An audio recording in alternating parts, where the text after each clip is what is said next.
Usa na pud ka gwapa nga cake ang ato ang buhaton karon mga lablab para sa 18th birthday sa anak ni ma'am nga nag-order karon, no? Sa una naka-order na pud ni siya pero wala gid na dayon kay naay ko importanteng gilakaw ato, no? So karon nadayon na gyud siya. And kani ato ang cake kay Choco Moist cake, ang size ani kay 6 by 4.5 or padulong na gid ni siya mo 5. And ang ato ang frosting nga gigamit same as usual ang Bakersfield nga whip it kay no di gid ni siya dali-dali nga maguba ato ang cake ani stable kay ni siya nga icing no bisag asa pa ni siya dadon mubarog ra gid gihapon ni siya.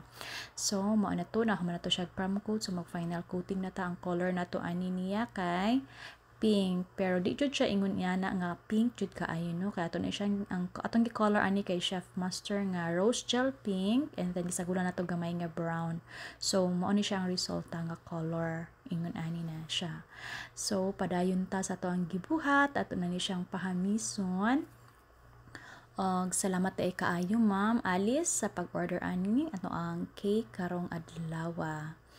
So, nahamis na siya, inana na siya, nagwafa na, so ato na siyang i-decorate, so mao na ni siyang final look. So diba, gwapa kaayo, sama kagwapa sa ato ang celebrant ni Inday Blaze. Happy 18th birthday Inday Blaze, and thank you so much Ma'am Alice sa pag-order of cake. Hope you like it.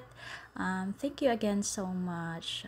Bye! Thank you for watching!